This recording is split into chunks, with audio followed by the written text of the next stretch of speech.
Hello everyone, welcome back to Finder Academy. Lecture 58 जो है आज हम डिस्कस करने वाले हैं।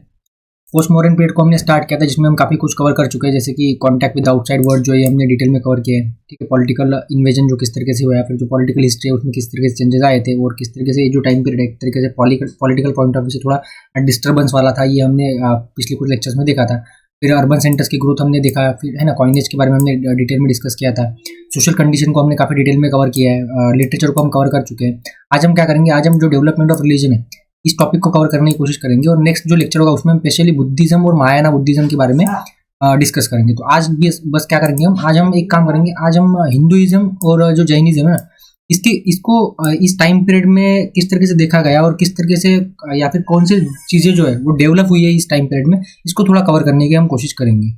अभी जो आप हिंदुइज्म या फिर जैनिज्म या बुद्धिज्म में जो आज रिलीजियस प्रैक्टिसेस या फिर बिलीफ्स आज आप देखते हो, जैसे कि टेम्पल वर्शिप मतलब टेम्पल कंस्ट्रक्शन, इमेज वर्शिप है ना, जो पैट्रोनेज दिया जाता है टेम्पल्स को या फिर श्राइन्स को। ठीक है, जो सोशल एंड पॉलिटिकल स्टेटस एक तरीके से माना जाता है, अगर आप पैट्रोनेज कर रहे हो, आप अगर टेम्पल्स या श्राइन या फिर भगवान की पूजा वगैरह कर रहे हो, तो आपको सोसाइटी में एक अच्छा मतलब एक आपकी इमेज एक अलग होती है, पॉलिटिकल स्टेटस जो है वो थोड़ा अलग होता है।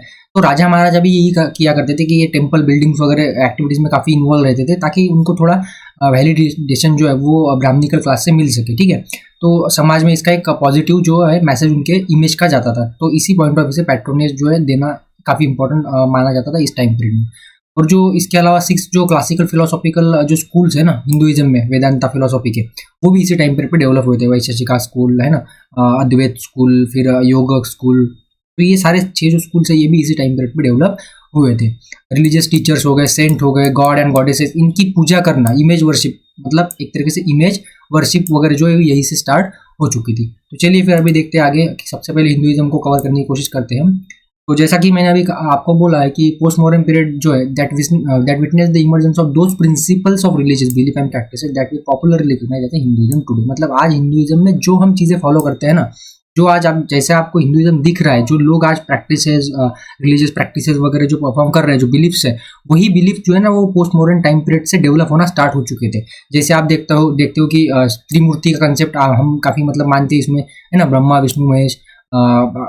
ठीक है, देखो यहाँ पे तो शक्ति आ गया ना, तो त्रिमूर्ति का कंसेप्ट तो नहीं, ये कल्ट है ना, ये क्या है, कल्ट है। तो त्रिमूर्ति का जो कंसेप्ट है ना वो भी इसी टाइम पीरियड में डेवलप हो रहा था, त्रिमूर्ति वाला कंसेप्ट देखेंगे आगे हम। ठीक है, अभी ये क्यों हो रहा था, मतलब देखो अभी इससे पहले क्या था, अभी आपने देखा होगा कि जो मॉडर्न पीरियड जो है ना, या फिर मॉडर्न पीरियड या फिर वैदिक टाइम पीरियड, तब ये इमेज वर्शिप वगैरह इतना नहीं था। लेकिन अभी ये क्या अचानक से क्या हो गया कि इतना शिफ्ट जो है इस रिलीजियस प्रैक्टिसेस में आया है। तो उसका सबसे बड़ा रीजन जो था ना वो बुद्धिज्म की पॉपुलैरिटी था। बुद्धिज्म या फिर जो अदर ऑर्थोडॉक्स जो सेक्ट है, जैसे कि जैनिज्म वगैरह हो गया या फिर आजीविका सेक्ट वगैरह थे, तो ये वैदिक सैक्रिफाइसेस के खिलाफ काफ़ी वोकल थे, है ना। इनका मानना था कि ये सारी अंधश्रद्धा है, पूजा पाठ मतलब ये जो कर्मकांड जो आप कर रहे हो ये सारी अंधश्रद्धा है। तो वैदिक सैक्रिफाइसेस की वजह से जो रिलीजन था वो काफ़ी महंगा हो गया था, एनिमल स्लॉटर वगैरह भी काफ़ी चलता रहता था। इसलिए जो फार्मर्स वगैरह थे उनको भी कुछ हद तक ये जो रिलीजियस जो प्रैक्टिसेस थी वो पसंद नहीं आ रही थी, और जो वैदिक इंस्टीट्यूशन थे इसके ऊपर काफ़ी अटैक हो रहा था by the Buddhist Monks and काफ़ी सेलिब्रेटेड जो मॉन्क्स है बुद्धिज्म में, वो इस टाइम पीरियड पे आपको देखने को मिलेंगे, है ना। तो इस तरीके से एक जो आपकी जो अथॉरिटीज थी ब्राह्मण्स की, वो एक तरीके से अंडर अटैक थी। ठीक है, उनका प्रिविलेज, उनकी प्रेस्टीज जो थी वो अंडर अटैक थी। तो इसी वजह से जो है ना यहाँ पे ब्राह्मणिज्म में आपको काफ़ी चेंजेस देखने को मिलेंगे। ब्राह्मणिज्म मतलब उस टाइम पर हिंदुइज्म नाम का कोई वर्ड नहीं था, हिंदू ये वर्ड उस वक्त थे ही नहीं। हिंदू ये वर्ड अगर मैं आपको बोलूँ तो ये ज्योग्राफिकल टर्म थी, सबसे पहले यूज जब हुई थी। ठीक है, पर्शियन लिटरेचर में, पर्शियन इंस्क्रिप्शन में आपको हिंदू ये term as a geographical term आपको देखने को मिलेंगी। सिंधु रिवर के उस साइड पे जितना भी जमीन थी, जितनी भी लैंड थी पर्शियन लोगों के लिए, वो उनको वो हिंदू कहते थे, मतलब एक ज्योग्राफिकल टर्म थी। तो तब उसे ब्राह्मणिज्म या फिर सनातन धर्म या फिर वैदिक रिलीजन कहा जाता था। ठीक है, तो यहाँ पे फिर क्या चेंजेस है, तो यहाँ पे चेंजेस दो तरीके से आए, एक तो भक्ति और पूजा, ये दो भक्ति पूजा ये दोनों स्टार्ट हो गए। मतलब इससे पहले क्या होता था, रिलीजियस मतलब हिंदुइज्म में या फिर सनातन धर्म में वैदिक सैक्रिफाइस को काफ़ी इंपॉर्टेंट दिया जाता है। लेकिन यहाँ से आगे क्या हुआ, यहाँ से भक्ति स्टार्ट होगी, है ना। और ये जो भक्ति थी इससे ही आगे भक्ति मूवमेंट, सूफी मूवमेंट जो यहाँ से मतलब इसका रूट यहीं पे है। ठीक है, फिर जो कल्ट वगैरह डेवलप हुए ना, कल्ट जैसे कि आपको शिवा भगवान शिव की पूजा करने वाले जो है वो शैविज्म, है ना, विष्णु की पूजा करने वाले वैष्णविज्म, शक्ति है ना, शक्तिज्म। तो ये जो सारे कल्ट डेवलप हुए थे ना, ये इसका रीजन ये था क्योंकि लोगों ने जो है ना यज्ञ वगैरह परफॉर्म करना जो है वो थोड़ा यहाँ से कम कर दिया था, और लोगों को वैसे भी समझ में नहीं आ रहा था ये नेमलेस ब्रह्मा वगैरह का कंसेप्ट क्या है ना। मतलब उपनिषद में जो फिलोसॉफीज थी वो लोगों के समझ से बाहर थी, ठीक है, और जो वैदिक सैक्रिफाइस थे वो थोड़े महंगे होते थे, इसलिए लोग फिर बुद्धिज्म जैनिज्म की तरफ ज्यादा बढ़ रहे थे। तो ये चीजें समझ में आई लोगों को, और इसीलिए ब्राह्मणिज्म में काफी चेंजेस इस टाइम पे हुए। और सबसे बड़ा जो चेंज था ना वो ये था कि भक्ति यहाँ पे स्टार्ट होती है। एक गॉड, एक इष्ट देव माना गया किसी एक पर्टिकुलर गॉड को, फिर उसकी भक्ति, उसका मतलब नाम जपना वगैरह यहाँ से स्टार्ट हो चुका था। तो यहाँ से आपको ये देखने को मिलेगा कि जो भक्ति मूवमेंट जो है ना यही से इसका रूट वगैरह आपको इंडियन कंटेक्स्ट में देखने को मिलेगा।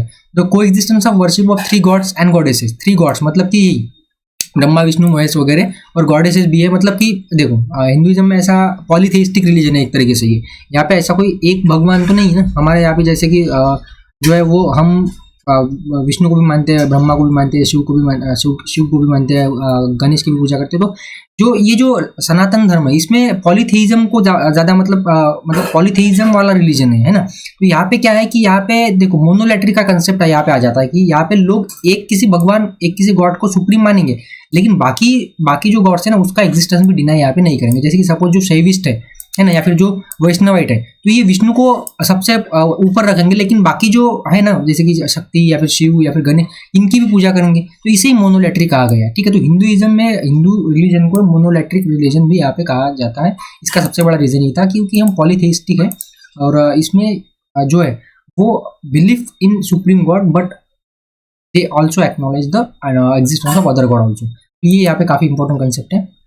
यहाँ पे 3 जो डेइटीज थी, जैसे कि विष्णु, शंकर और शक्ति, और साथ साथ ब्रह्मा, इनको काफी यहाँ पे इंपॉर्टेंस यहाँ से आपको देखने को मिलेगा, ठीक है। इनका इंपॉर्टेंस यहाँ पे काफी बड़ा था, ठीक है। जैसे कि त्रिदेव का कंसेप्ट आ गया था, है ना। Brahma is a creator, Vishnu is a preserver, Shiva is a destroyer, है ना। शक्ति इन हर वेरियस फॉर्म, दुर्गा, काली, भद्रकाली एक्सेट्रा एक्सेट्रा, और उनके रोल्स, और फिर वो सब आपको देखने को मिलेगा कि ये जो सारे गॉड्स गॉडेसेस थे ना, ये वैदिक टाइम पीरियड में इनका इतना ज़्यादा इंपॉर्टेंस था ही नहीं, लेकिन इस टाइम पीरियड में क्या हुआ, इनके अराउंड काफी कुछ लिखा गया, काफी कुछ बिल्ड हुआ। तो एक फैसिनेटिंग सा ये लोगों को लगने लगा, इसलिए लोग फिर से इस रिलीजन की तरफ, इस रिलीजियस बिलीफ की तरफ, इस रिलीजियस फोल्ड की तरफ जो आते हुए आपको देखने को मिलेंगे। पूजा पाठ वगैरह स्टार्ट होगा। पूजा पाठ मतलब आपको पता है कि सेरेमोनियल वर्शिप होती है, जिसमें आप फ्लावर, फ्रूट्स या फिर कैम्पर वगैरह जो है वो ऑफर करते हो भगवान को, है ना। तो शिवा की काफी यहाँ पे पूजा वगैरह होने लगी, स्पेशली लिंगा फॉर्म, है ना, फैलिक फॉर्म वगैरह में। अर्लियस्ट जो लिंग के जो आपको ये रिप्रेजेंटेशन मिलेगा शिवा के, वो 2nd सेंचुरी बीसी से मथुरा से आपको देखने को मिलेंगे, ठीक है। विष्णु के आइडल, ठीक है, वासुदेव कृष्ण वगैरह के आइडल, उसके जो ब्रदर है बलराम और सिस्टर जो है, ये भी आपको अर्ली सेंचुरी सी में सेंट्रल इंडिया में बढ़ते हुए देखने को मिलेंगे, स्पेशली ओडिशा वगैरह रीजन में, है ना। उसके बाद आपको ये जो दुर्गा महिषासुरमर्दिनी वगैरह, जैसे मतलब स्लेयर ऑफ डिमॉन महिषासुरा वगैरह, ऐसे कुछ मतलब जो इमेजेस वगैरह, ये भी आपको मथुरा रीजन से देखने को मिलेंगे, ठीक है। तो ये काफी मतलब फैक्चुअल वगैरह चीज है जो आप आराम से पढ़ के समझ सकते हो। तो यहाँ पे आपको ग्रेजुअल शिफ्ट जो है वो देखने को मिलेगा from Vedic sacrifices to devotion for attaining the nearness to god. मतलब वैदिक सैक्रिफाइसेस को थोड़ा लोगों ने यहाँ से दूर कर दिया, और जो एक भक्ति पूजा पाठ वाला जो मार्ग था ना वो लोगों ने अपनाना यहाँ से स्टार्ट कर दिया, so as to get near to the god. फिर जो वेरियस कल्ट्स वगैरह जो थे ना इससे पहले, जिसको मतलब इग्नोर किया गया था ब्राह्मणिज्म के द्वारा, उसको थोड़ा एब्जॉर्ब कर लिया उन्होंने अभी। जैसे कि एनिमल ट्रीज, माउंटेन्स, रिवर्स, इनकी पूजा पाठ करना और इनको डिवाइन एसोसिएशन वगैरह देना। फिर काऊ जो है वो एकदम मतलब एकदम सुप्रीम हो गई यहाँ पे, उसकी वर्शिप पूजा वगैरह जो है स्नेक के साथ की जाने लगी। आपको पता है स्नेक जो है वो विष्णु का एक मतलब विष्णु का वाहन है ना। फिर ट्री कल्ट्स वगैरह जो है वो एब्जॉर्ब हो गए ब्राह्मणिकल फेथ में, है ना।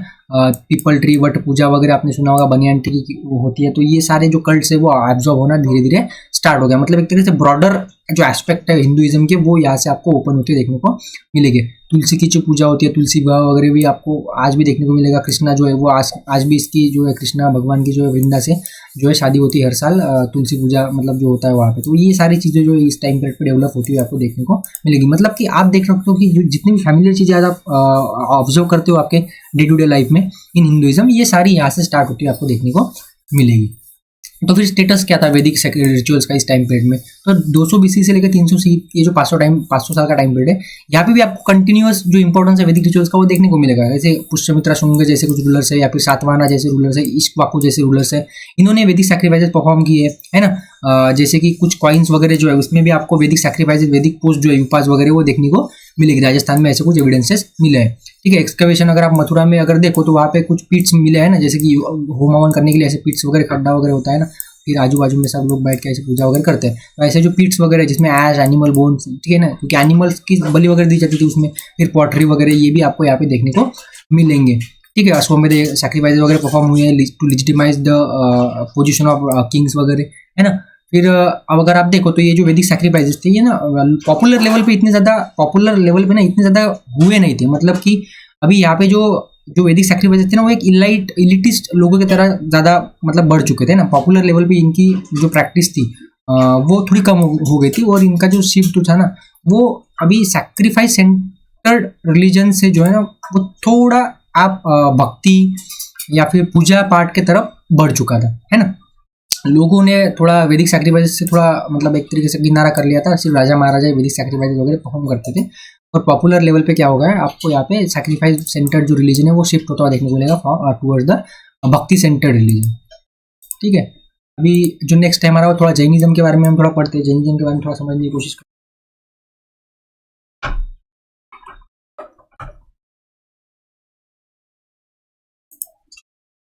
तो जैनिज्म में क्या हुआ कि ऐसा माना जाता है कि इसी टाइम पीरियड में जैनिज्म जो है इसमें स्प्लिट वगैरह आपको देखने को मिलेगा, जैसे कि दिगंबरा और जो श्वेतांबरा सेक्ट है वो जो डेवलप हुए ना वो इसी टाइम पीरियड पर डेवलप हुआ, ऐसा माना जाता है।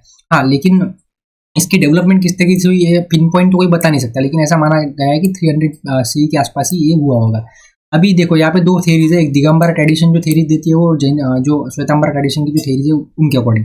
देखो दिगंबरा ट्रेडिशन किस तरीके से ये जो स्प्लिट है या फिर जो स्किज्म है ये एक्सप्लेन कर रहा है। तो इनका ऐसा कहना है कि कहीं तो भी जो है वो नॉर्थ इंडिया में जो है फैमिनी वगैरह आई थी, हमने देखा था चंद्रगुप्त मौर्य के टाइम पर में फैमिनी आई थी, तब चंद्रगुप्त मौर्य के साथ जो आपके जो एक भद्रभाव नाम से जो मॉन्क थे, है ना, वो साउथ में चले गए थे। ठीक है, तो जब ये वापस आए मतलब ये तो वापस नहीं आए, ये वहीं पे इनकी डेथ हो चुकी थी, लेकिन 12 साल ये कर्नाटक में रहे, और फिर इनके जो फॉलोअर्स थे ये जब पाटलिपुत्र में आए तो इन्होंने देखा कि काफ़ी कुछ वहाँ पे चेंज हो चुका है। जो नॉर्दर्न मॉन्क्स जो थे ना अंडर द लीडरशिप ऑफ थुलभद्र, इन्होंने कुछ रूल्स जो है वो चेंज कर दिए थे। कैनॉन जो है ना, कैनॉन मतलब क्या होता है कि जो रिलीजियस जो ऑथेंटिक जो बुक होती है किसी भी धर्म की, जैसे कि हिंदुइज्म में गीता वगैरह, वेद वगैरह, जैनिज्म में जो है उनके जो कैनॉन्स होंगे, क्रिश्चियनिटी में बाइबल है, इस्लाम में कुरान वगैरह, तो ये कैनॉन होते हैं। तो जो कैनॉन थे जो ऑथेंटिक जो सोर्स या सॉरी जो टेक्स्ट माने जाते थे, जो स्क्रिप्चर्स माने जाते थे जैनिज्म में, उनको थोड़ा कोडिफाई किया और उनमें कुछ रूल्स वगैरह चेंज कर दिया, और उन्होंने फिर कपड़े वगैरह पहनना, व्हाइट क्लॉथ वगैरह पहनना स्टार्ट कर दिया, जो कि फार्मर्स मतलब कि जो आपके जो दिगंबरा ट्रेडिशन वाले जो लोग थे जो साउथवर्ड गए थे इनको ये पसंद नहीं आया। तो दिगंबरा ने कंप्लीटली रिजेक्ट कर दिया जो कैनॉन्स इन्होंने कंप्लीट मतलब कंपाइल किए स्थूलभद्र वगैरह, और नॉर्दर्नर जो थे ना उनको as a false Jains declare कर दिया।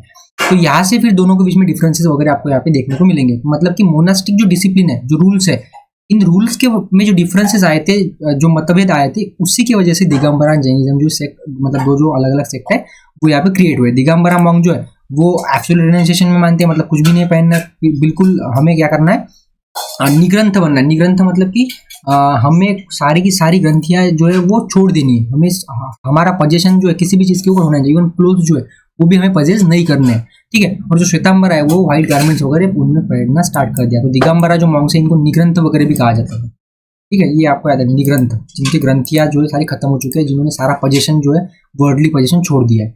जो फार्मर थे, फार्मर मतलब कि दिगंबरा, वो जो है वो आर्म्स जो है ना अपने मतलब जो भिक्षा वगैरह वो मांग के खाते थे, लेकिन वो अपने हाथ में लेते थे, वो कोई अलग तरीके से कटोरा वगैरह लेके घूमते नहीं थे। ठीक है, वो did not carry they bowls. ठीक है ना, बाउल्स वगैरह वो कैरी नहीं करते, लेकिन जो श्वेतांबरा है ना वो करते थे। और जो श्वेतांबरा जो है इनका ऐसा मानना है कि वुमेन भी जो है वो they have also potential to attain salvation, लेकिन जो दिगंबरा था इनका कहना है कि नहीं, ऐसा कुछ नहीं हो सकता। जो वुमेन है उसको पहले मेल बनना पड़ेगा, मतलब पुनर्जन्म लेना पड़ेगा, और फिर वो जो है आपको जो एक तरीके से यहाँ पे साल्वेशन वगैरह मिल सकते हैं, मुक्ति मिल सकती है। श्वेतांबरा अस्क्राइब दाता, अभी देखो ये जो थ्योरी थी ना, ये हमने दिगंबरा ट्रेडिशन के अकॉर्डिंग देखी कि किस तरीके से जो स्किज्म हुआ है, स्प्लिट हुआ। अभी श्वेतांबरा का कहना है कि श्वेतांबरा जो है ना, इनका कहना है कि दिगंबरा जो सेक्ट है ना वो सेल्फ इनिशिएटेड मॉन्क है, एक व्यक्ति शिवभूति इसने बनाया है। मतलब जब आपके जो महावीरा जो इनकी डेथ हो गई, महावीरा की डेथ होने के बाद ये जो था शिवभूति इसने कुछ रूल्स बनाए अपने हिसाब से, और जो मोनास्टिक जो न्यूडिटी वाला जो कंसेप्ट है ना इसने फिर से मतलब इसको री इंस्टीट्यूट किया। लोगों ने महावीरा के डेथ के बाद ये सारा कंसेप्ट छोड़ दिया था।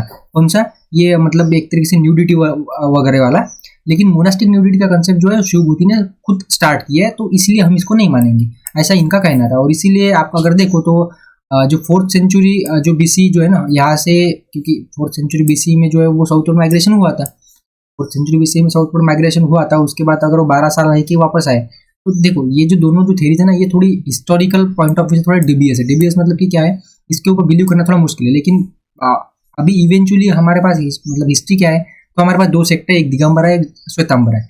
दोनों जो है उनके अलग अलग बिलीफ्स है। दिगंबरा जो है वो बिल्कुल न्यूडिटी में मानते हैं, वो किसी भी तरीका पोजीशन जो है वो रखते नहीं है। और जो श्वेतांबरा जो व्हाइट क्लोथ वगैरह पहनते हैं, श्वेतांबरा का ऐसा कहना है कि women even can attend the salvation, but Digambara का कहना है कि नहीं, ऐसा बिल्कुल नहीं हो सकता, इनको पहले पुनर्जन्म लेना होगा as a man and then they can attend the salvation. अभी प्रेजेंट हिस्टोरिकल कंटेक्स्ट क्या है, तो जो श्वेतांबरा है वो वेस्टर्न इंडिया में ज्यादा प्रिडोमिनेंट है, और जो दिगंबरा है वो साउथ इंडिया में थोड़ा ज्यादा प्रिडोमिनेंट है। ठीक है, जो दिगंबरा है इनको साउथ में वेल्दी पॉलिटिशियंस के द्वारा या फिर सोशल इलाइट्स के द्वारा काफी पैट्रोनेज वगैरह मिला है, दोनों को मिला है। लेकिन साउथ इंडिया में दिगंबरा को और श्वेतांबरा को नॉर्थ इंडिया में या फिर वेस्टर्न इंडिया में। जैन जो ले प्रैक्टिस मतलब कि जो कॉमन लोग है ना पोस्ट मॉडर्न टाइम पीरियड में, उन्होंने भी यहाँ पे टेम्पल कल्ट वगैरह डेवलप हो चुका था। मतलब कि जैनिज्म में भी टेम्पल वगैरह जो है वो आ चुके थे।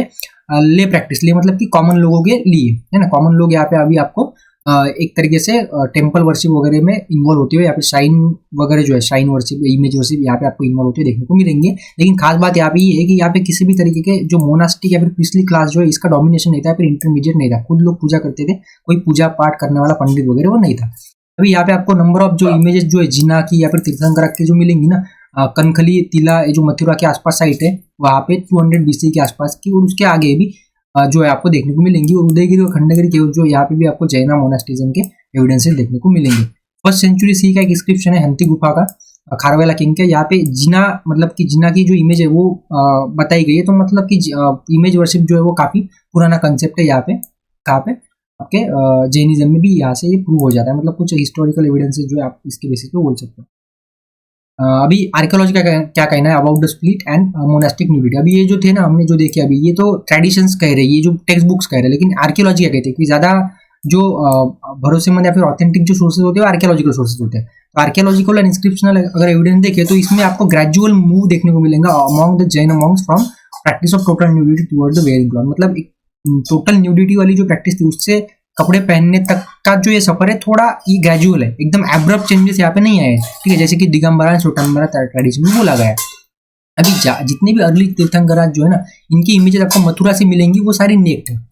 लेकिन 5th सेंचुरी बीसी सी से जो इमेजेस आपको देखने को मिलेंगी वहाँ पे लोअर गारमेंट्स वगैरह उन्होंने पहनना स्टार्ट किया है। मतलब कि क्या है कि थोड़ा ग्रेजुअल शिफ्ट हुआ है ना, अचानक एब्रप्ट जो चेंजेस है, जैसे कि साउथ इंडिया में गए और फिर नॉर्थ इंडिया में वापस आए, और या अचानक से देखा कि अच्छा ये तो कपड़े पहन रहे हैं तो हम भी अभी मतलब इनका तिरस्कार करेंगे, और अच्छा ऐसा कुछ हुआ नहीं है ना, ऐसा कुछ हुआ नहीं। इवन 5th सेंचुरी इंस्क्रिप्शन जो है किंग के, जहाँ पे लैंड डोनेशन वगैरह किया गया है, तो यहाँ पे भी मेंशन किया गया है निग्रंथ वर्ड। निग्रंथ मतलब कि बॉन्ड ले, जिसने सारे बॉन्ड छोड़ दिया, जिसने मतलब पूरा संसार जो है उसके लिए एक मोह माया की तरह है, कपड़े वगैरह सब ये सब। तो ये जो ऐसे वर्ड है निग्रंथ वगैरह वर्ड 5th सेंचुरी इंस्क्रिप्शन में आपको देखने को मिल रहा है, 5th सेंचुरी सी के इंस्क्रिप्शन में। इसका मतलब कि तब भी दिगंबरा जो है हुआ करते थे, है ना। तो एकदम कंप्लीट जो एब्रप्ट जो स्प्लिट है वो यहाँ पे आपको देखने को नहीं मिलेगा अकॉर्डिंग टू आर्कियोलॉजी। ठीक है, और 5th सेंचुरी बीसी में जो वल्लभी में जो काउंसिल हुई थी जैनिज्म की, वहां पे आपको फिर डिसाइसिव स्प्लिट देखने को मिलेगा कि इसके बाद जो है, क्योंकि यहाँ पे किसी भी तरीके के दिगंबरा मॉन्क ने पार्टिसिपेट नहीं किया था, है ना। मतलब यहाँ से आगे जो है कंप्लीट एंड एब्रप्ट स्प्लिट यहाँ से आपको देखने को मिला। मतलब एब्रप्ट तो बोलेंगे नहीं, जो कंप्लीट जो स्प्लिट हुआ था वो 5th सेंचुरी के बाद में हुआ था। लेकिन 5th सेंचुरी तक जो है वो हम बोल सकते हैं कि वो एक ही मोनास्टिक मतलब जगह पे रहते थे, भले ही उनके मतभेद थे। जैसे कि बुद्धिज्म में भी ऐसी चीजें हम देखने को मिलेंगी जो हम नेक्स्ट लेक्चर में कवर करेंगे। ठीक है, अभी जो हमारा जो नेक्स्ट लेक्चर होगा ना, नेक्स्ट लेक्चर में हम क्या करेंगे, नेक्स्ट लेक्चर में हमारा जो है थोड़ा बचा है हमारा महायाना बुद्धिज्म, महायाना के बारे में, या फिर जो रिलीजियस डेवलपमेंट, इसमें बुद्धिज्म को थोड़ा डिटेल में कवर करेंगे। काफी इंपॉर्टेंट है ये टॉपिक एग्जाम के पॉइंट ऑफ व्यू से। और फिर हमारा बस इकोनॉमी वाला एक टॉपिक बचता है ना, और यहाँ पे आर्ट एंड आर्किटेक्चर वाला। तो ये हमारा मतलब ज़्यादा से ज़्यादा 2 से 3 लेक्चर में हो जाएगा ये जो टॉपिक है पोस्ट मॉडर्न पीरियड। और इसके बाद फिर हम हमारा मेडिवल टाइम पीरियड मतलब मेडिवल हिस्ट्री वगैरह स्टार्ट करेंगे। ठीक है, तो थैंक यू फॉर डिस्कशन, मिलते हैं नेक्स्ट लेक्चर में।